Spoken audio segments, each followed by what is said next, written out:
Nataka niseme kwamba kuna wengi walio makusudi hapa leo. Nataka niseme kwamba kuna hata wengine wamekaanza maombi ya makusudi.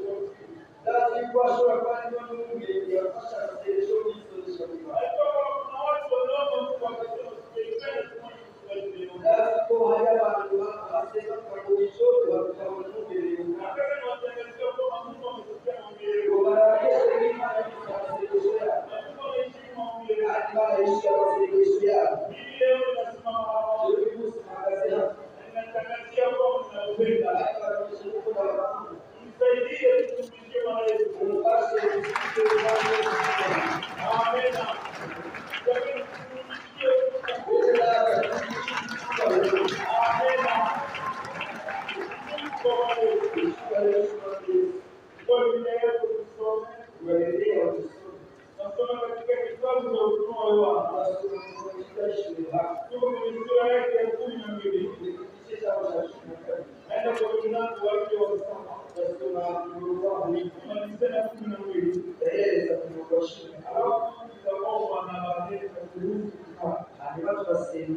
kulikuwa na vita mbinguni, Mikaeli na malaika zake wakapigana na yule joka. Yule joka naye akapigana nao pamoja na malaika zake. Nao hawakushika wala mahali pao hawakuonekana tena mbinguni. Yule joka akatupwa, yule mkubwa nyoka wa zamani aitwaye Ibilisi na Shetani,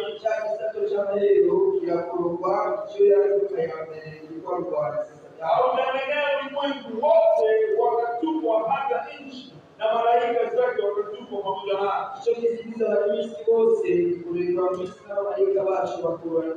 Nikasikia sauti kuu mbinguni ikisema, sasa kumekuwa wokovu na nguvu na ufalme wa Mungu wetu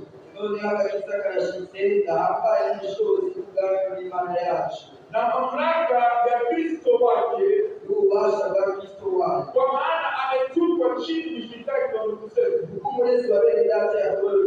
yeye awashtakie mbele za Mungu wetu mchana na usiku. Nao wakamshinda kwa damu ya mwana-kondoo na kwa neno la ushuhuda wao, ambao hawakupenda maisha yao hata kufa. Kwa hiyo shangilieni enyi mbingu, nani mkahao, wala nchi na bahari, kwa maana yule Ibilisi ameshuka kwenu mwenye ghadhabu nyingi, akitoa kuwa ana wakati mchache. Ibara izoborwa n'isirikiyaga kumugwanisiya babakiye alizigo nyinshi azikwa bisigiye gito. Amen. Akijua ya kuwa ana wakati mchache, azikwa bisigiye gito. Akijua ya kuwa ana wakati mchache tu, azikwa bisigiye gito. Naye Biblia yako kutaweka mstari hapo chini, akijua ya kuwa ana wakati mchache tu. Biblia yawe ushakaruru au hakisemu azikwa bisigiye gito. Amen.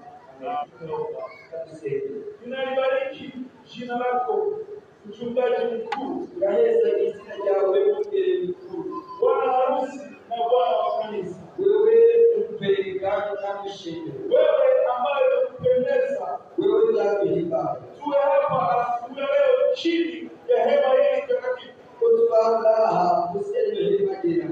Tumekuja kuendelea kwa mfano. Wale kutule gawenga. Tumekuja ili tupokee maagizo na mausia kutoka kwako. Wale tunamwagiza tunapishwa kwa hiyo. Tumekuja sababu mimi nimeona mbele kutuita siku leo. Wale tunapishwa kwa kabisa. Ninabariki jina lako. Nikisema asante. Jina lako tunapos. Maana nilikualia tena kusimama kwenye madhabahu hii. Kwa nini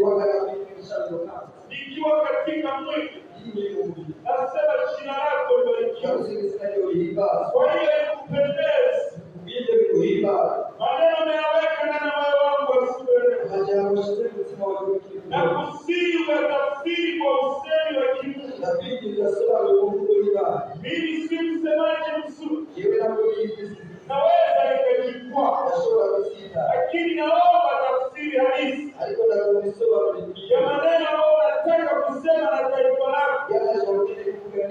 Maana kama nilileta hapo tena, si kwa sababu wanadamu walitaka, kwa sababu wewe umeona pema iwe hapa kama kinywa chako tu.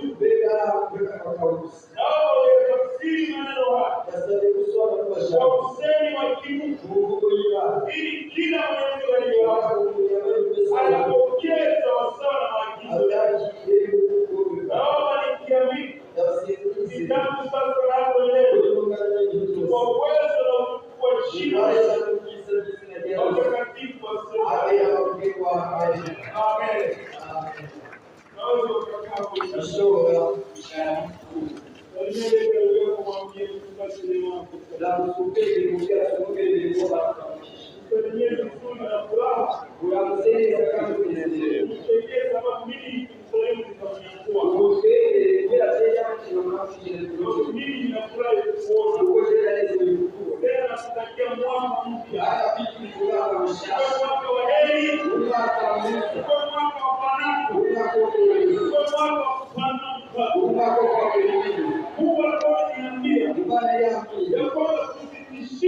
shamba mwanzo mkuu wa mwaka huu.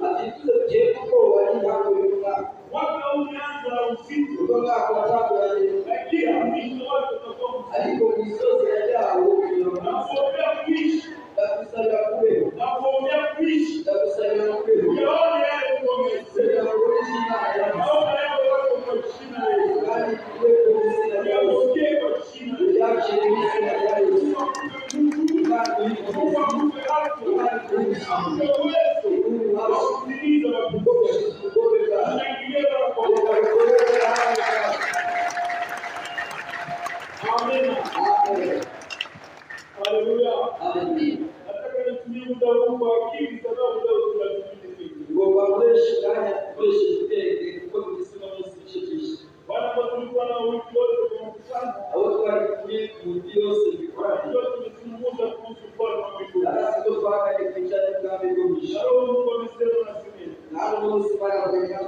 Lakini leo nina somo lingine ambalo tunaenda kumalizia hili somo.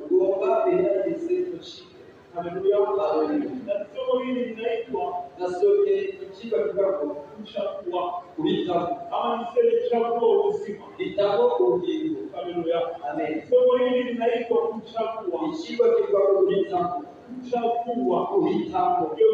Ndio kumwambia kuchagua. Haleluya. Haleluya. Na sio mwingine ni mchungaji leo Markinde. Amen. Amen. Na mtafsiri wangu sio mwingine Amen.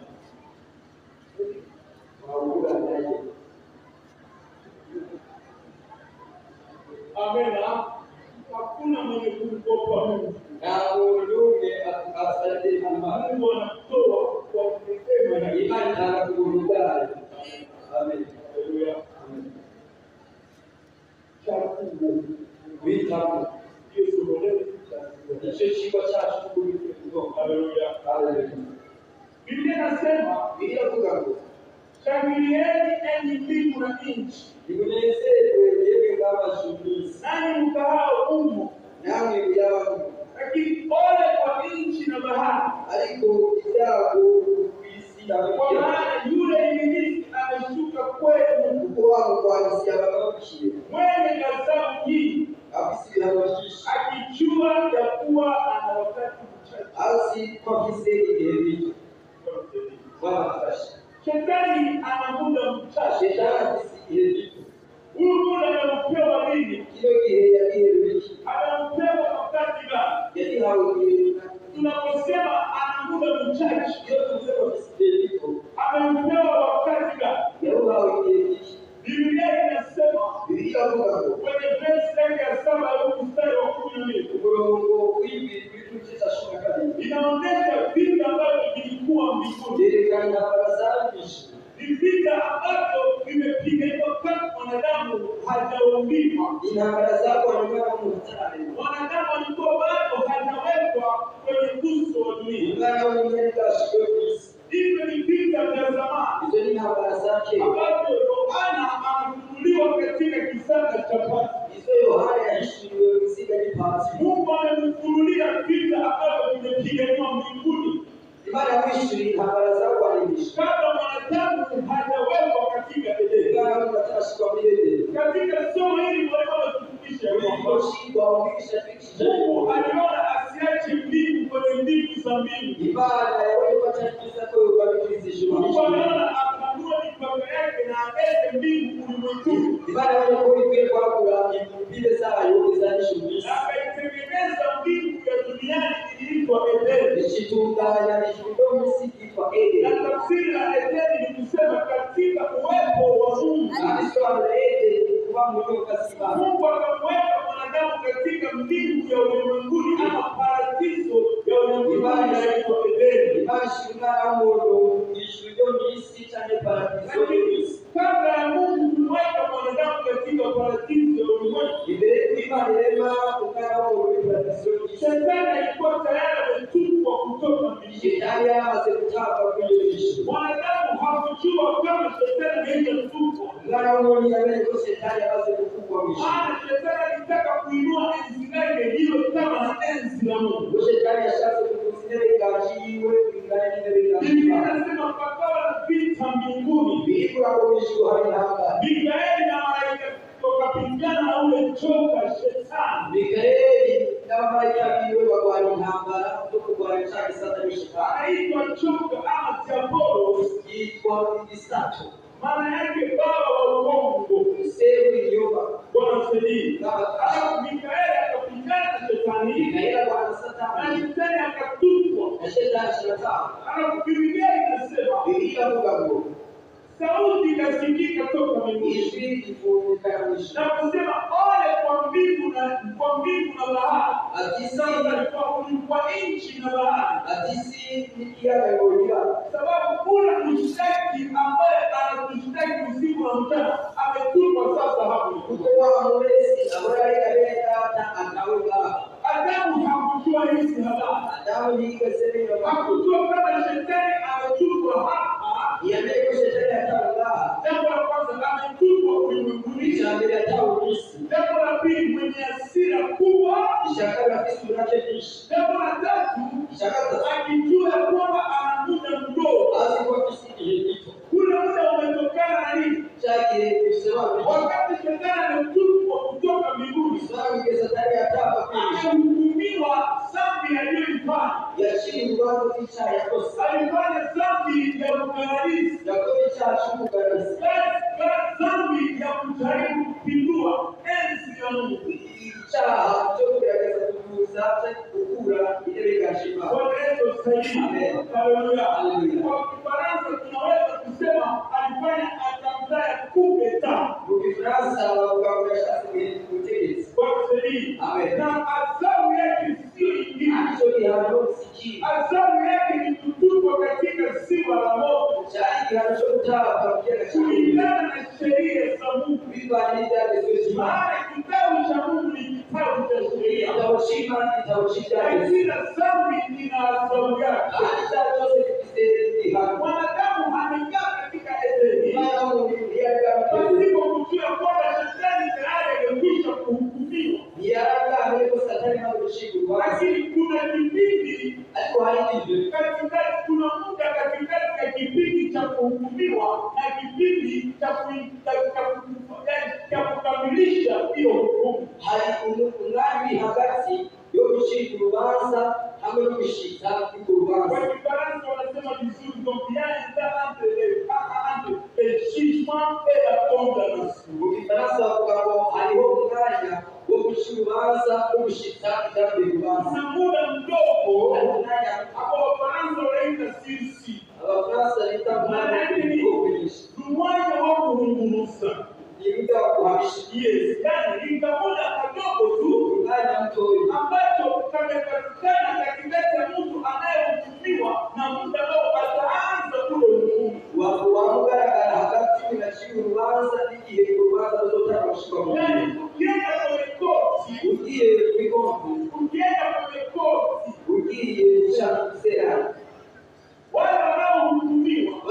bashikimasa wanawatangazia hukumu, baba wao kiurubanza lakini hawataanza kwa hiyo wakati. ariko bigasabira n'ubugari Wanaweza wakawapa muda, ashobora kuba yigiye wanasema baada ya siku fulani akasimurenge hii hukumu n'urubanza itawapata, itobashika na shetani naye shetani nawe amepatiwa hukumu yarashira urubanza ya kutupwa katika ziwa la moto, utaba mu kiyaga cya Kivu. lakini mbingu ariko amashuri zimemkubalia zaremeye ule muda mdogo uganani muto wa kuhukumiwa, katikati ya kuhukumiwa uri hagati y'urukiko urubanza na kutupwa katika ziwa la moto. utabwa mu kiyaga cya Kivu. Kuna ule muda umwanya wa kuungumuza ariwo ule muda wa kuhamisha wanasema ili kwamba shetani afungwe katika jela la Hadesi. kugira ngo shetani aboherwe irembo ry'ubuzima. Shetani anafungwa Hadesi, Shetani aboherwe na ubuzima Mungu anangojea sasa atupwe ziwa la moto. ajya mu kuzimu ariko gutabwa mu kiyaga cya Kivu. Hata atupwe ziwa la moto, Aratabwa mu kiyaga cya Kivu.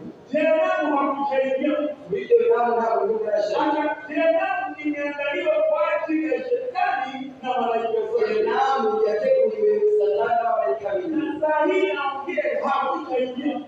bari gushika n'ubu ndiko navuga nta muntu uri yarashaka Lakini shetani tayari amehukumiwa. ariko shetani amaze gushika Huu urubanza. muda ambao wote tunaishi uyu mwanya je nawe tubayeho ni muda ambao shetani anajua kama kwake ni muda mdogo. uyu mwanya satani siko wewe afise igihe gito Biblia inasema ana muda mdogo. bivuga ngo afise igihe gito Kwa hiyo kama shetani anajua muda mdogo niba satani ahawe igihe gito na kukaa katika jela no kuba mu gasho na kukaa huko Hadesi, no kuba iyo mu kuzimu shetani hakuacha ule muda upite. shetani yashatse ko umwanya utaka Sababu alimwambia Mungu kuko yabwiye Imana ya kwamba uniachie muda mdogo, uregere umwanya muto na mimi na wale wanao wakanipenda. nanjye ndabasaba ngo Mungu ni wa haki. Imana niyo kugorora Hata kama shetani amefungwa, nawe satani ari mu gasho lakini alimwambia Mungu ariko yabwiye Imana niachie muda kidogo, uregere umwanya muto nione kama na mimi nawe ko nawe sina wale wanaweza kunichagua.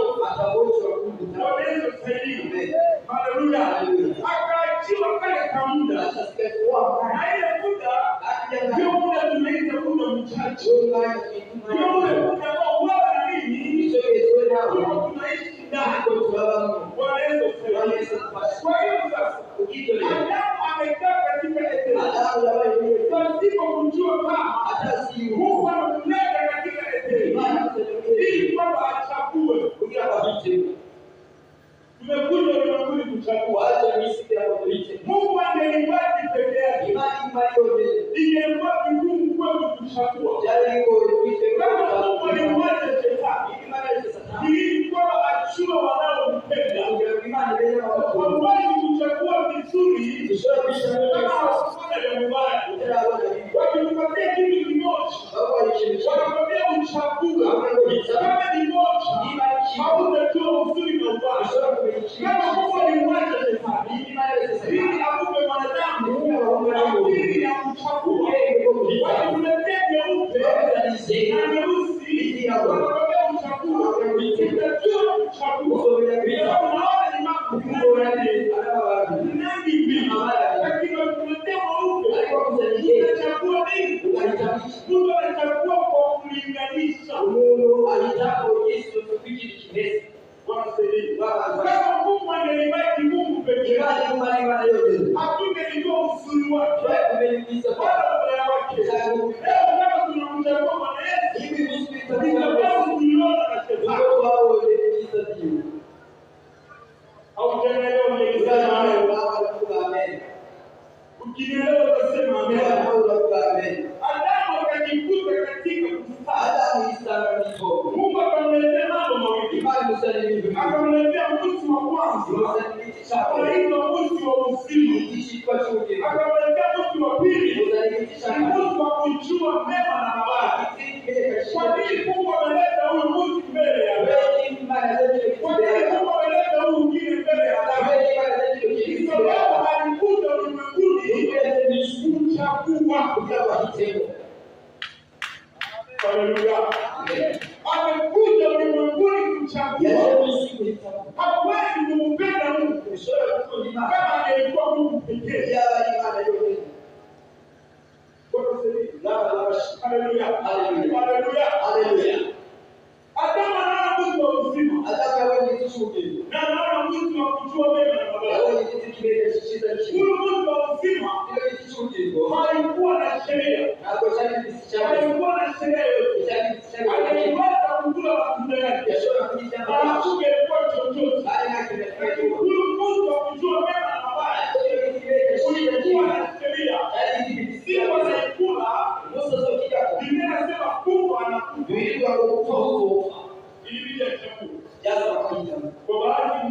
mahivyo akachagua hakuna Bwana Yesu. kabisa. Unaweza kujiuliza tumekuja kufanya Nasoma Biblia zinapeleka bado kwa kitu kabisa. Bwana Yesu. Na mafasha. Tumekuja kufanya nini? Wale kwa Huu muda tunao ni muda mchache Uganda na kushauri ya kuharura chakua uzima. kitabu kiko. Naomba watu wote msaidie. Sasa wale mafasha. Watu Bwana wakutueleze. Abantu bane basi.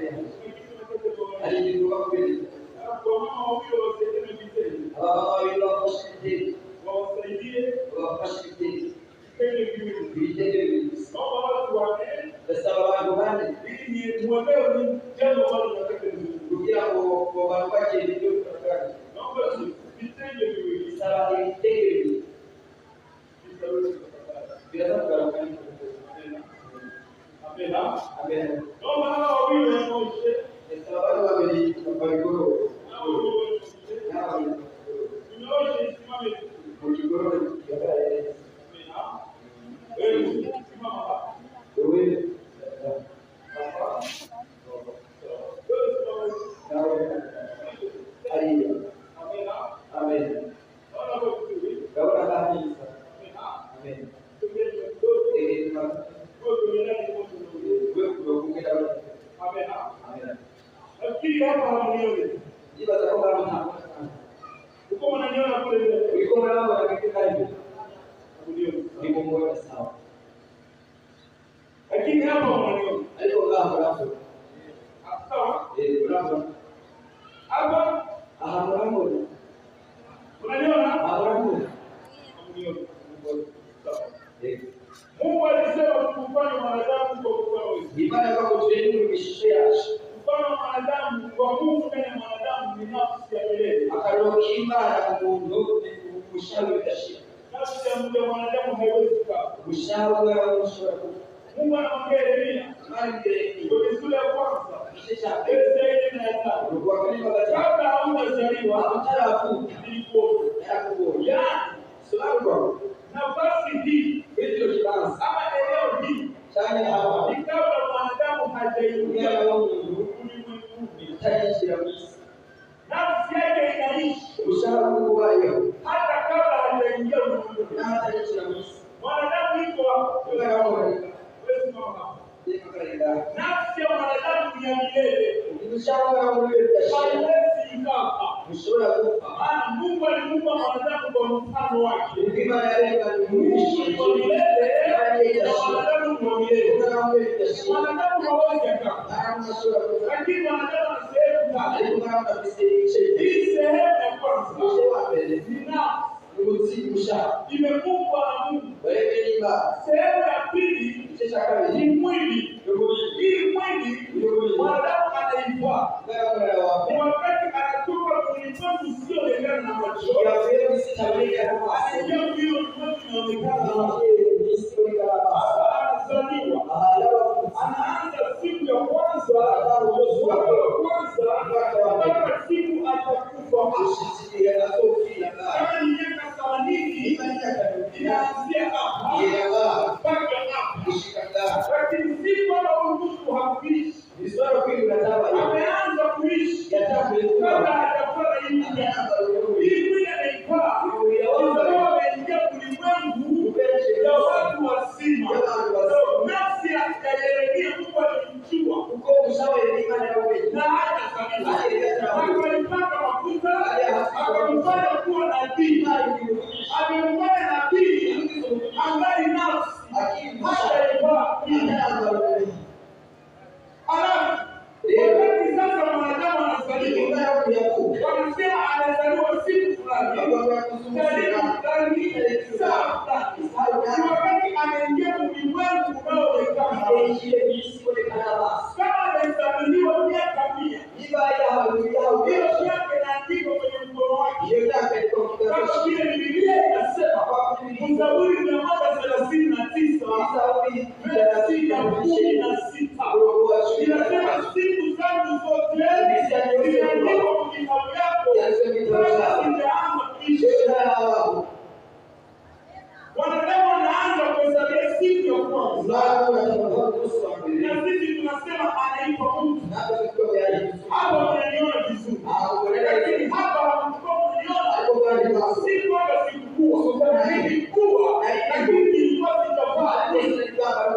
mwili na ufalme na siku zangu za kuishi zinaanzia hapa.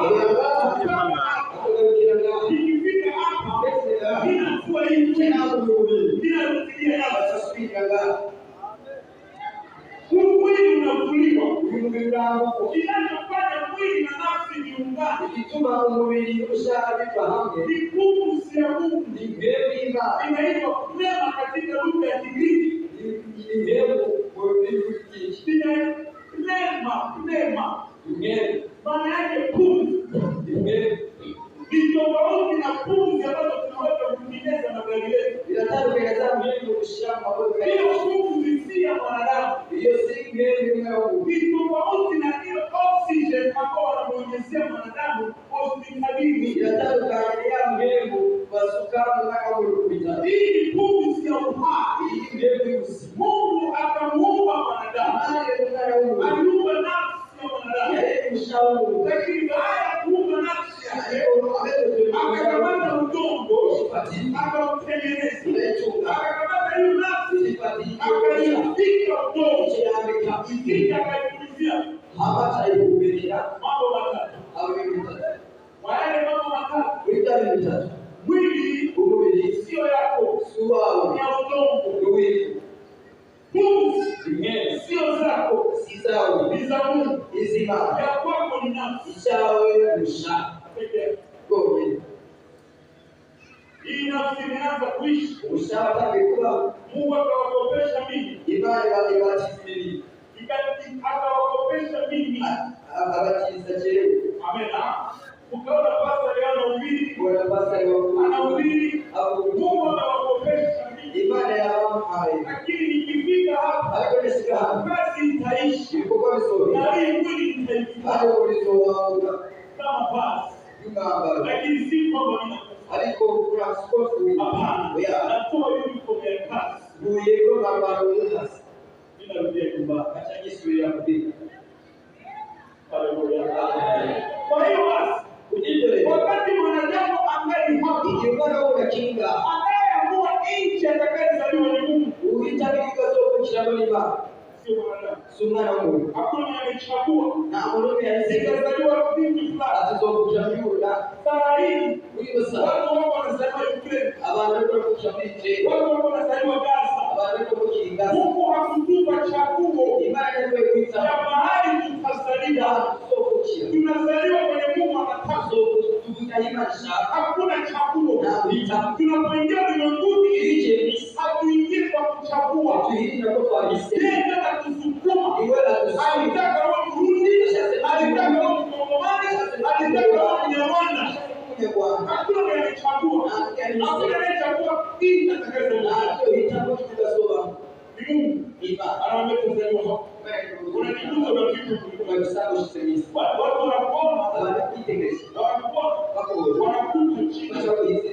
wanakupa china kulingana na jinsi ulivyo. Sababu sura zetu ndio machine ndio karanga ya kweli. Ndio karanga ya kweli. Kama unasema china mchungaji leo unasema nimeona ule mchungaji wa mweusi mrefu au ndio sasa ndio mweusi wako napenda warudi sababu wanaita mtu jinsi alivyo. Ndio mrefu na kuita kasongo. Ndio mkubwa ni kiburi. Ndio ndio anaweza kutoka na kuita matoto. Ndio na matoto na kuita malaa. Ndio anamuita na kuita ruto.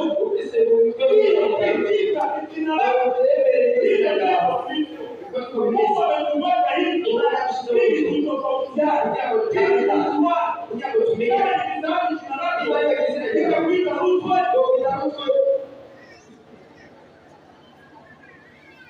Amen. Tunapaswa kujibika na nini serikali? Serikali. Na mkiona na mwita mwarabu, hadi dawa ya kuitubara, uko na karangi, uko msaka karangi. Iko na karangi. Hapo yote. Wanamwita mwarabu na wanataka kwa hiyo watu Amen. Amen. Unajua hawana nini wanakashisho. Wewe ndio alaumu ndio unakashisho. Kwa hiyo watu wanakashisho, ataliwa wanafunzi Tukiwa na mtumaini kidogo kama tuko tunapita mshimo. Ese Kristo tutoe mpaka kwa mshimo. Mshimo. Kwa nini? Ndio karamu yako. Unaweza kubadilisha majina ya sheria lakini siwezi kubadilisha sura yako. Hicho ndivyo nilivyo. Ukiingia kasoro hautapata ikasoro. Ukiingia kisura utakosea. Ukiingia kiume hautakosea. Kiume ndio. Ukisema unafikisha cyane. Yapo ni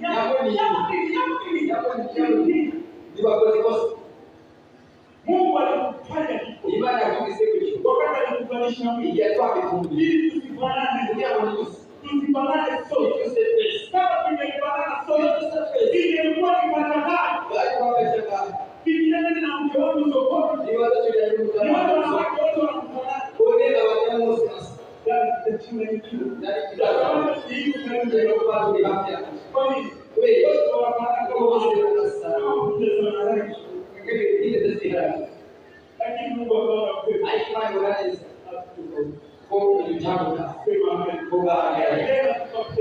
Basi shakabili. Bashara kwa wale kwa kupendeza. Alikuwa unaweza kuwa mtu bashara kwa mtu lakini unapendeza. Alikuwa unaweza kuwa watu bashara kwa mazuri. Lakini unapendeza. Alikuwa hakuna anayechagua na Mungu anayesema kwa sababu tunaingia mahali ulimwengu hatuchagui jina hilo sitaliste, lakini wakati tunafika hapa haingekushia anaweka mambo mawili mbele yake tuchague hicho. Tunapoingia sasa hivi anaweka mbele anaweka mtu wa uzima na mtu wa kujua wewe na mabaya kitu sababu wakati tunafika hapa kila mmoja atachagua ataenda kwenye wakati nitakuwa hii mwili nyuma ya hii mwili macho ya daktari haione tena, macho ya mke wako haione tena, macho ya mchungaji haione tena. Nitaenda kwenye hili chako hapa kwenye niko hakuna unataniona tena, utawakia kile kimwili ukisindikize kama kukiacha mhanga, lakini hapa hii nafsi yako itaenda kwenye hili chako kama ni adresi wala kwenye kifua cha baba Abrahamu. Wewe ndio mtu unatumiki kila siku. Mungu ametupa bahati ya kuchagua, sababu mwili si yako, mwili si wako, pumzi si zako, nafsi ni yako, lakini nafsi ni ya milele. Narudia tena, hapa haunioni, lakini hapo unaniona. Hata kama ni miaka 100 inaanzia hapa, wanakuona unakomaa unakomaa kama mtoto, unakuwa kijana, unakuwa na nguvu, unakuwa na uwezo. Ukifika hapo unaanza kufunga, nguvu zinakuwa kidogo, kifua kilikuwa kikubwa, kinatoka, unasema mlikamatiwa. Ukifika hapo mwili inakuacha, inakwambia niache, unaiacha hapo. Unaenda Manda, wewe unaenda wapi?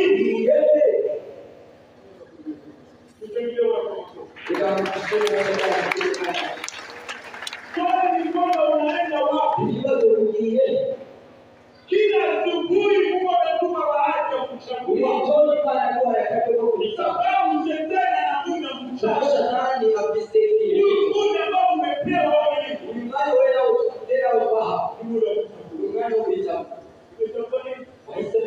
Umechagua uzima, umechagua mauti. Anayejua kazi zetu ni Mungu. Wengi wanaridhika sababu ya sifa za wanadamu, lakini Mungu ndio anajua kazi niko nafanya, lakini niko namtumikia. Kama niko namdanganya, wala kama ni kweli, ndiye hawezi nijua.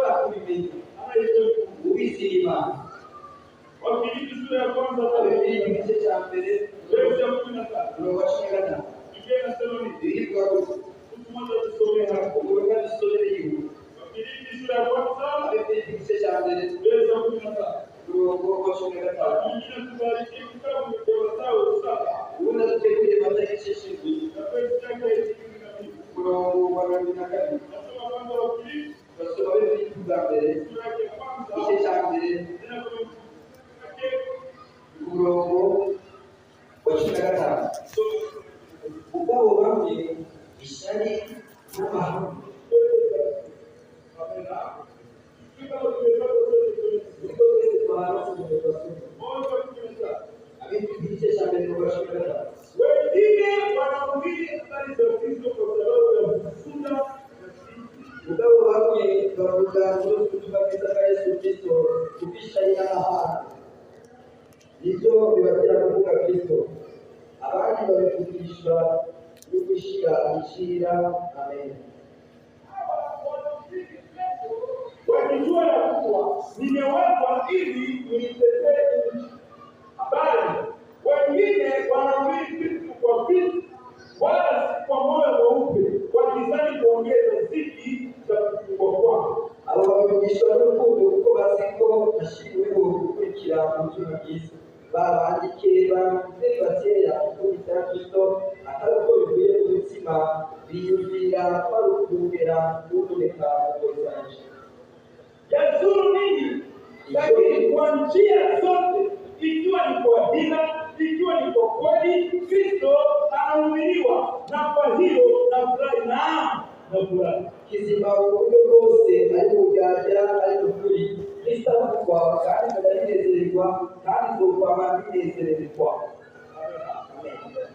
Wote hawahubiri kwa nia moja. Bose ntibavugana intumbero, Wengine wanahubiri kwa Kristo, abona bivugana ishari, wengine wanahubiri kwa moyo mweupe, abona bivugana umutima wengine wera, wanahubiri kwa kujilipizia kisasi. abona bivuga agomba kurihisha. Sema niye.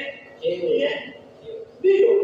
Lakini pamoja na hayo, Ariko hamwe n'ibyo byose mwenye kujua kazi umuntu azi ko bari Imana alipata vizuri. niko bari neza. Yote kitabu cha Mathayo sawa. Tugere kuri Matayo igice cy'indwi umurongo wa 22. Biblia inasema nini? Bibiliya avuga ko Biblia haikuacha kitu. Bibiliya yigeze ikintu na kimwe Iko wazi.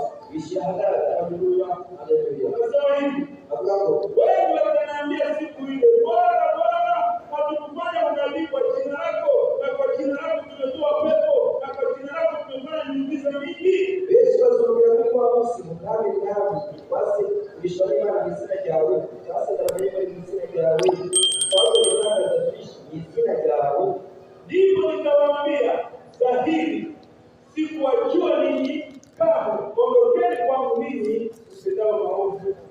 Iyo nzobacishurira nti iyo nimumvireho ntabwigeze mbamenya mwabakora Isiramu. Bwana Yesu asifiwe. Imana izadufasha. Paulo anaandikia Wafilipi, Aho yari Filipi anasema wale wanaotumikia, avuga ngo abandi badukorera kuna wale wanahubiri injili kwa abandi Kristo, bakora ubutumwa bwiza, wengine wanahubiri injili kwa wizi, abandi bakora ubutumwa kugira ngo bibe, wengine wanahubiri injili kwa njaa, abandi bakora ubutumwa kweza, wengine wanahubiri injili kwa umaskini, abandi bakora ubutumwa bwiza kwera, wengine wanahubiri injili kwa kujilipiza kisasi. abandi bakora ubutumwa bwiza bwo kwirishiriza. Sisi tunaosikia Ariko twe tukivuga tunasikia huyu mtu anahubiri, ngo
Kufanya mapenzi ya Mungu ni kufanya sawasawa na jinsi anavyokuambia.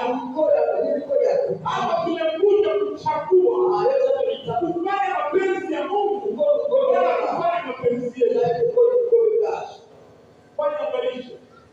Unaweza kufikia unamtumikia Mungu. Unamtumikia Mungu unafanya mapenzi yako.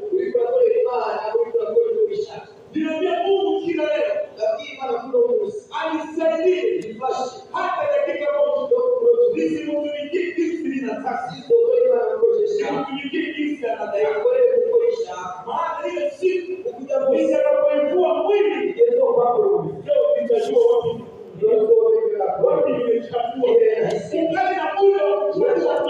Ungana na muda kutengeneza. Je, Mungu anafanya? Mungu anafanya sawa sawa kisa nikwambie. Wala wanafanya yao. Noa akafanya sawa sawa. Jinsi Mungu alimwambia. Sura ya 6 kitabu cha Mwanzo. Nenda verse ya mwisho.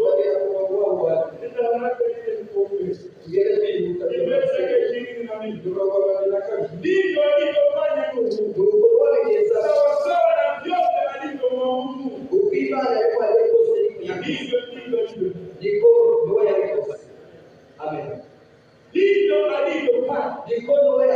Mungu anayekutuma yeye ndio anajua ninakutuma kufanya.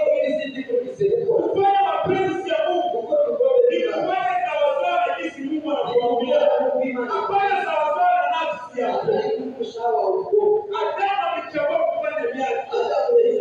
Alichagua kumwasi Mungu. Wewe unamtumikia Mungu. Anafanya jambo. Hata kama kwa watu wa nje unamtumikia Mungu. Yesu anasema, wengi watasema, Bwana tulifukuza mapepo. Wengine saa hii, Bwana tulifukuza mapepo. Na kama tutatoka. Kama vitatoka. Wako wanaombea wagonjwa. Wagonjwa watapona. Tena watatoka kwa shida. Hata nirudi nyuma kidogo. Mungu anasema na Musa. Anamwambia Musa, ili watoto wasilewe na kusumbua. Wakusanyishe na fimbo yako. Nataka niulize Biblia. Hesabu sura ya 20.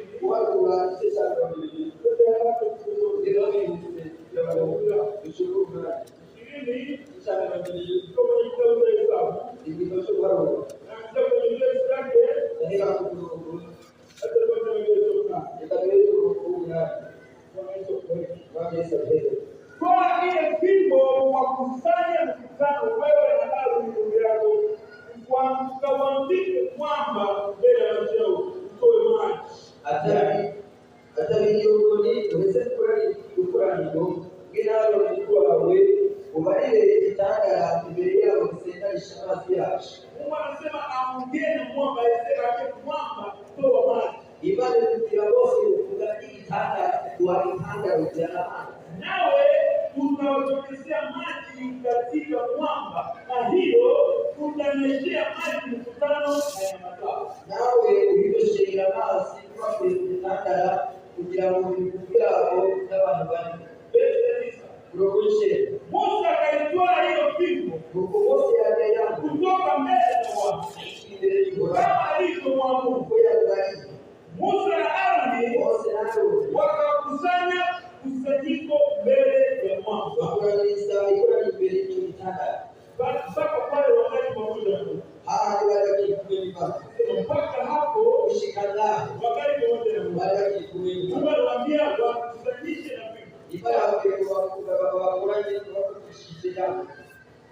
akawaambia, sikieni sasa enyi waasi. Je, tuwatokezee maji katika mwamba huu? Musa akainua mkono wake akaupiga ule mwamba kwa fimbo yake mara mbili. Mose anaweza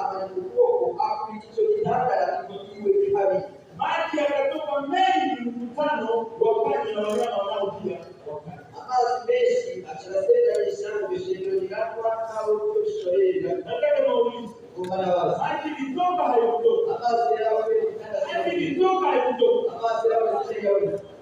Ili Yao ni ndio pamoja. wachai hapo. Sawa. Bwana akamwambia Musa, Ulawa ya Osnalo. kwa kuwa kuniamini mimi, Uko utaranyise. ili kunistahi mbele ya watu wa Israeli. Unapopeleka rupea kwa masuria Basi kwa sababu hizo ukiisto. hamtaingiza kusanyiko hili katika nchi iliyowapa. Nikusi kisalio hapa mkiku na gani. Katika leo amen. Sema naomba kukusanyisha Ibada kwa wakora. kamata fimbo Katika mkiku. kwa kukusanyisha. Wakora. Bwana kukusanyisha. Wakora. Mungu anawaambia sema na mwamba. Ibada kwa wakora. Wewe simama mbele ya mwamba. Wewe ni tara. Useme Uibuze. mwamba Wakitara. Wakitara. kwa maji. Sana. Zile Yes. anakamata vyake. Itapatikio. Anaambia alikuwa akimhubiri. Alikuwa akimhubiri. Naona kabisa.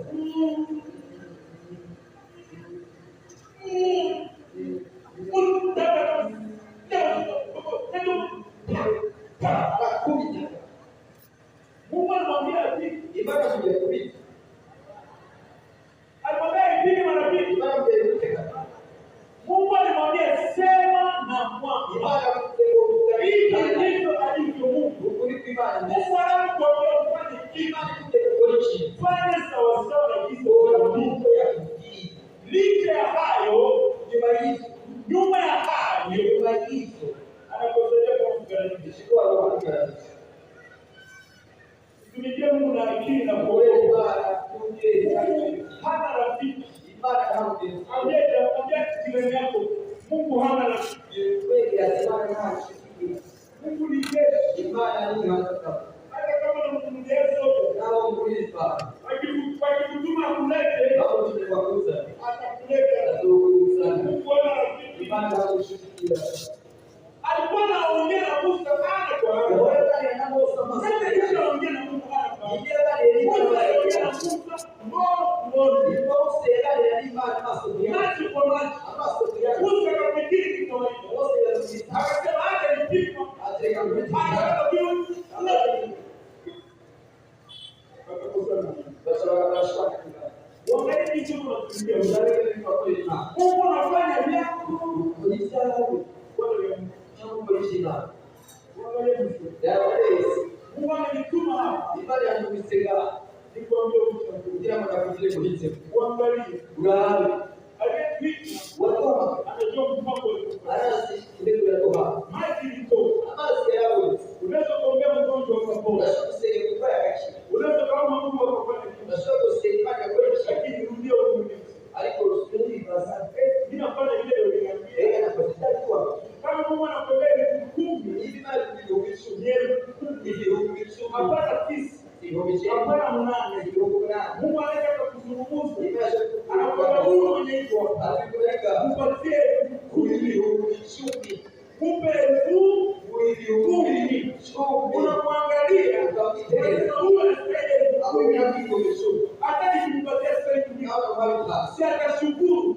Unakuta mkumbuko wa kila mtu. Kama wewe utapiga makofi. Kwa hauna miaraje na hauna msheni. Lakini mimi naongea na Mungu. Mimi na baki na shida na Mungu. Mungu aliniambia nikupe imani. Unanielewa? Unaona jinsi tunaenda kitu na mapenzi ya Mungu. Mungu anaposema anakuwa wazi. Fanya hivi. Sisi wanadamu wakati gani tunaangalia watu nje. Huyu hastahili kufanya kisivyo. Hata nikinyusia tu moja kwa sababu.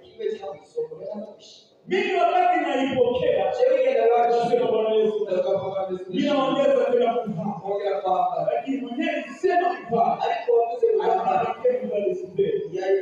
Toke mkono yako. Sasa leo hastahili sipe. Haimwondei. Hata nikimwondea ndio naona lakini Mungu anakusaidia.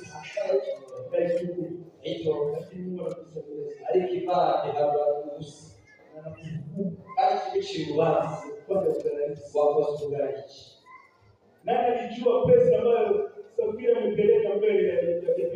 Igera amahera sakire yakaibiria debete. hazikuwa ndogo, Na gharama ya machi. zilikuwa nyingi. Gharama ya machi. Ashirete Mungu Yeye akamwambia hizo pesa akamwambia airudishe shamba. kwa kuishi jiwangu. Lakini mwenyewe alimwambia atoe. Alikuwa mke Mwenyewe baba. alimgusa. Alimwambia pesa za shamba yote Ya mke baba yeye kima wosi. zilete Uyasa mbele yangu. ibiri yangu. Akaziona. Abona mahera. Ukumbuke nimewahi kukuambia kila kitu chenye kuwa mikono ya Mungu Kitu chote cyo bigaza Imana. kinakuwa na thamani. Cyabaki kisagaciro. Hii parcela Bwana anasafiri ameuza.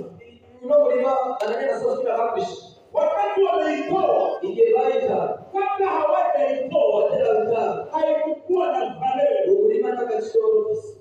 Ilikuwa mbali Wari muri kuri. nje ya mji. Ije isagara. Wakaona wengine wanatoa, Babona abandi bataka. wakasema na sisi tunaweza. Azandu batanga. Walipoitoa mbele za Mungu Bamaze kubitambo imbere y'Imana. ikapanda value. Shukuga agaciro. Kila kitu chote, Ikintu cyose. kila kitu chetu Ikintu cyose cyane. tukitoa mbele za Mungu Kubishiza imbere y'Imana. inapanda value. Biratunga agaciro.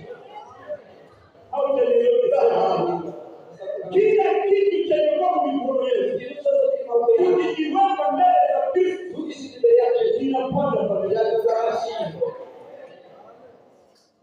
Tangu wakati Anania na Safira walitumia kumtolea Mungu hiyo parcela, Wewe anaenda safira hivi na kutaji Imani uhasi. hiyo siku serikali ikafikiri kufanya sheria nyingine. Uwo munsi leta itakubimvira kupima uhasi. Hiyo siku serikali ikasema na sisi tutajenga kodi kubwa kando kando ya hiyo parcela. Uwo munsi leta itakuwa ngo tuzubaka sentare nini Hiyo ya siku serikali ikasema kwanza hapo tutakuwa kilima. uwo munsi nyene igihugu cyose kivuga ngo aho hazoba ikiba cy'uburyo. Parcela ikapanda tena. Mfano muri mushobora kubakashi. Ilikuwa kwa 1,000, Igihumbi kimwe ikakuwa 2,000, ibihumbi bibiri 3,000, 4,000. Haya mnakuwa milioni 50. abayibere bitatu Haya moja ale kimwe inakuwa milioni 50. abayibere bitatu Wanakuja kwa nani? Wanakuja kwa Safiri. Wanaletea pesa. baza mahera Wakati zinakuja. akodita Wanasema kusimama. dekasa Pasipo kujua ko utamenye Mungu ndio anatoa mahitaji ya kanisa. Imana yamenye ko ariko ishingiro bakiri. Anajua mahitaji ya kanisa. Imana irazi ko ishingiro bakiri. Mungu ni roho. Imana yaje Anataka kubariki kanisa lake. ikere neza gishingiro Anatuambia sisi ichamwe twebwe yalimanisha Mungu. abo yanditse Mbinguni hakuna banki. ijuru n'abaki Banki ni hapa. ibangirika. Mungu hawezi akashuka kwenye banki. Imana ishobora kuruka mu Mungu ni bitaro. roho. Imana ni Ni mbingu. upepo. Imana ni Hawezi mbingu. akachukua pesa. Ishobora gutora Lakini amafaranga mimi ariko shehe hawezi akachukua pesa. idashobora gutora Mungu amafaranga. anataka abariki watu. Imana ishobora kwezera Wenye haraka kuiba. abantu batazoyiba. Watu wenye haraka kuiba. Abantu batazoyiba. Mungu anakupa kibali. Imana ikakuwa kweli Anakwambia wewe chukua hizo pesa. asigatura amahera. Hii ni milioni 2. Ni milioni Ya saba. kufanya kazi yangu. Ndio kwa sababu Anakupa akili ya kutengeneza pesa. Unaenda banki. Unafanya kazi kwa mbele. Unapata pesa. Bila kujua kama ni za Mungu. Unaletea Mungu mia. Wala wanaopokea chakula. Wala kupokea pesa za Mungu. Wakiona laki. Wanasema unapata nini? Mungu akukwambia ulete laki. Anakwambia ulete zile pesa. Yesu anajua atazifanya. Hapana wewe. Anania na Safira wakakamata sehemu. Kwa nini tumpatie hiyo? Akaisha na furahi. Alikuwa nayo. Ndio tunasema. Alikuwa nayo. Akaileta. Akatuma kumwambia pesa. Akakuja vitu mjini kwa.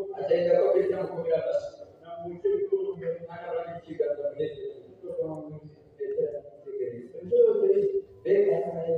Bali ndio tunalipata na Yesu. Ilikuwa ni nini? Lakini niliweka pembeni kwa sababu ya njaa. Petro alimuuliza. Kila wakati mtu anatuma muda wa neema. Anatuma muda wa kukimbia. Petro akamuuliza.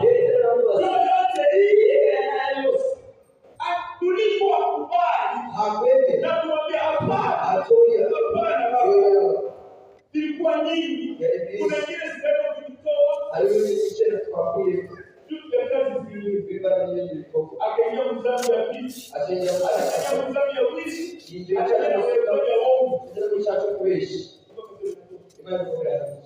Hakuongea hata. Ya kuweka hapa na chia. Swali ni hili. Kiwa sababu Zilizobakia huko. yasema hivi. Ilikuwa ya nani? Bega la ya Raishi. Nani amemstaki pesa? Bega ni shida kwa pesa. Nani amemstaki? Ndio jambo la pesa sana. Kwa nini? Wewe Alikuwa anaendelea kusafiri. ukoje ndani ya Alikuwa ya Mungu. hali chima. Swali ni hili. La Vanessa. Chakua. Itabu. Kila leo Mungu anakupa bahati. Ulimusi bana ulimusi Mungu anakupa bahati. ibada alikuwa hapa. Ndio kuita. Wewe uchukua pita. sikuja hapa Sinajengana mshirika. nikuja nikukumbusha. Alikuwa anajikumbusha. Kama umeingia hapa Ndivyo wichenda. na Mungu Yes, umekuja kuchagua. wache kuita. Wewe ndio unachagua utaenda. Wewe uzoita kitu Sio mimi. si cheni. Sio kanisa. Nafaishi. Hata tunakusindikiza na ngoma Na na wapendwa wapendwa. sana kwa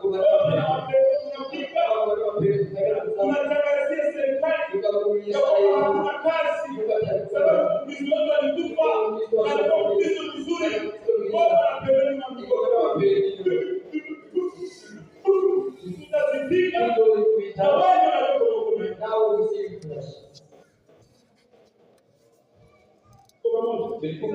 usidanganye basi Nitue sababu sababu tunaishi ndani muda mrefu uko tunabariki kitu na hawakujua hadi batusi anayejua ni utusi watu hapa ibada ya Mungu ndio kwa kusema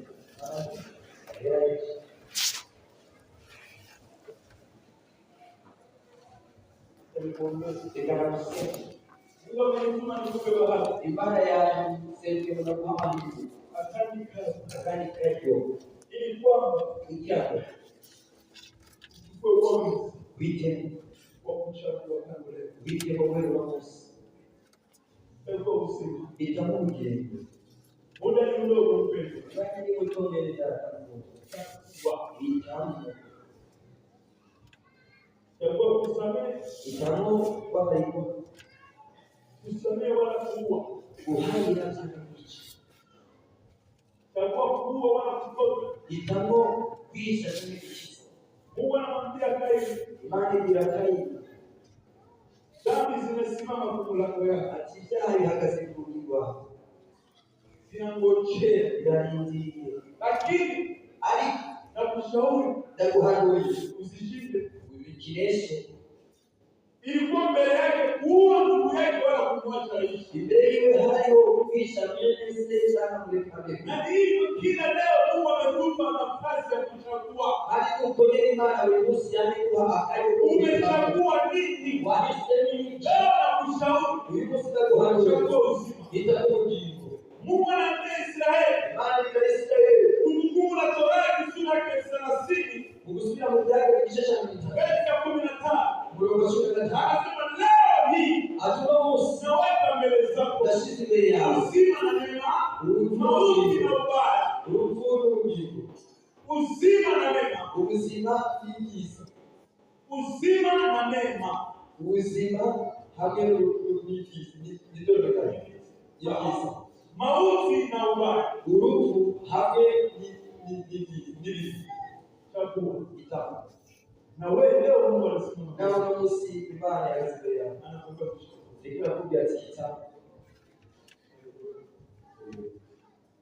kama Mungu amesema na wewe ipi imana kufanya Mungu umeishi hapa kwa dakika 3 umwanya wanje wahise ziranyana dakika 3 mirongo itatu gusa nataka nikuombe kwa hiyo ngomba musenge wiyobora najua Mungu amesema na wewe lazima niwe imana kwa nawe maana nilimwambia kuko namubwiye aongee na wewe avugane nawe kama unahitaji msaada wa Mungu iyo ukeneye imfashanyo y'imana simama mahali akaraba twasubiye unajua mimi roho Mungu ameongea na wewe urazi icyo imana aganiriye nawe usimama mahali guhagarara twasubiye nione kutuombea kugira ngo ndagusenge nimekuja kukushauri naje gusabira ko naguhagurukira nimwambia Mungu abwiye imana ningependa nione mtumishi leo iyo mbona mwongerero cyane Imana yumvise amarira yawe. Mungu ametutuma.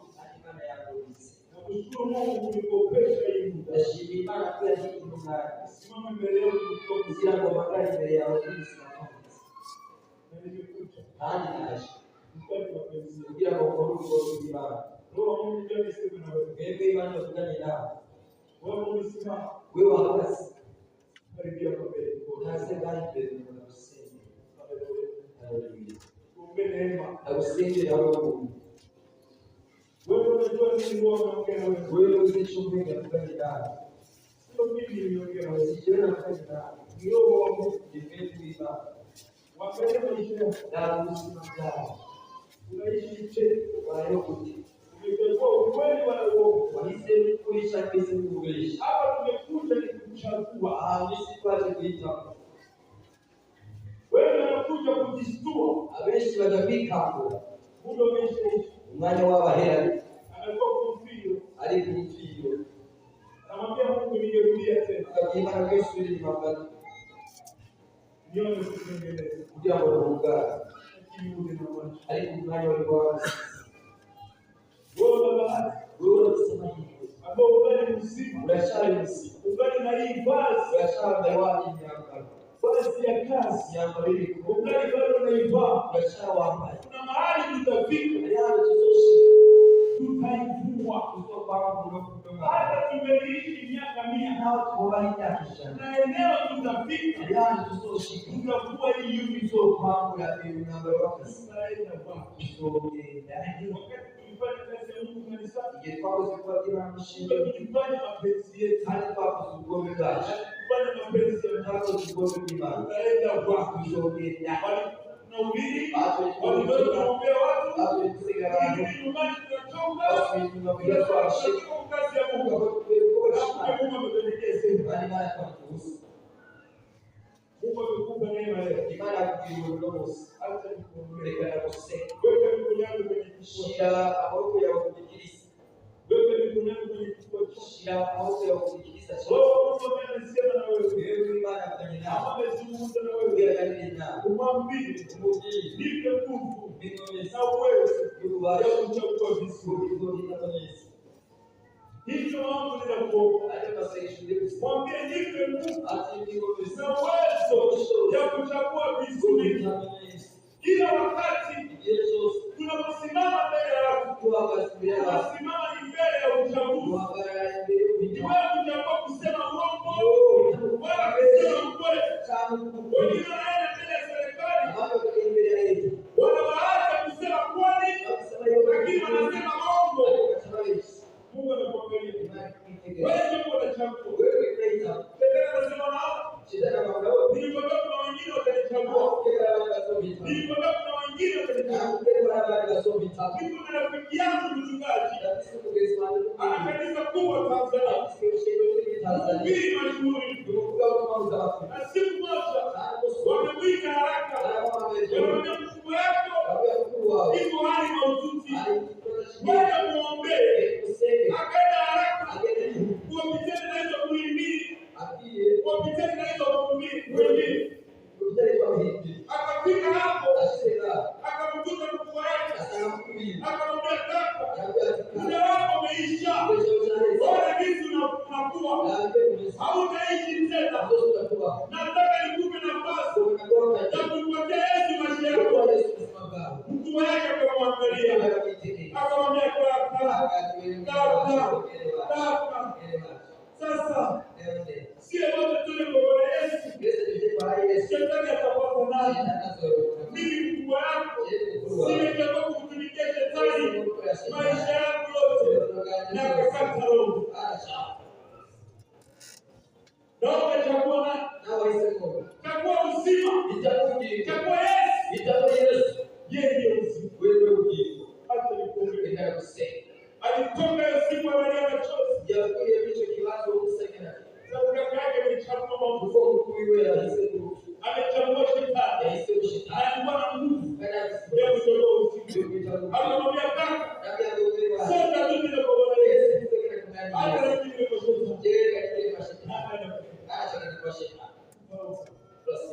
Ninawaleta mbele yako Bwana Yesu. Bwana na binti zako abana bawe hamwe n'abakobwa bawe wamekuja mbele zako, baje imbere zawe maana amesikia neno lako, kuko bumvise ijambo ryawe, neno la uzima, ijambo ry'ubugingo, neno la kuchagua. ijambo ry'ubugingo. Leo umetuita mbele zako Yesu, Bose bababaye hata jinsi tulivyoita Israeli, kuko abayisirayeli ukawaambia tazama, bavuga tunaweka mbele zenu shyize imbere yabo mauti na mema, urutumizi uzima na mabaya, ubugingo uchague. buhitse. Na leo umetuita sote, Urutumizi babaye kila mmoja kwa jina lake, wese w'isirayeli unatuomba tuchague. urasaba ko duhitemo. Naomba ndugu yangu, Ndabwiye naomba dada yangu, ndasekushikana mchana wa leo ndasekushikana upe kuchagua mazuri, kugira ngo ube upe bitambuye kuchagua uzima. wita ku bugingo. Inawezekana nguvu zake ni kidogo, Birashoboka mu wese inawezekana hana nguvu, birashoboka ko kila anapopiga mbele ya ubaya, yashyize imbere ubaya y'Imana unamshinda nguvu. bikamufata Na waombea leo upe nguvu ndamuseka ya kushinda mabaya, ko kunesha ibibi mupe nguvu ya kushinda mabaya. kunesha ibibi. Wengi wanafika mahali pa kuamua, Abenshi bahita wanaamua vibaya, bashobora sababu ubaya unazidi nguvu. kumva ububi basumba. Naomba ubaya usio na nguvu Ndaseka mu bubi bw'ingozi juu ya kanisa lako. imbere y'ishengero ryawe. Wana wako wapewe nguvu, Abana b'amahanga ingozi nguvu ya kushinda mabaya, ingozi zo kunesha ibibi, nguvu ya kuamua vizuri, ingozi zo kwita nguvu ya neza, kusema ndio ingozi zo kuganira mbele ya mapenzi yako. imbere y'ubwoko bwawe.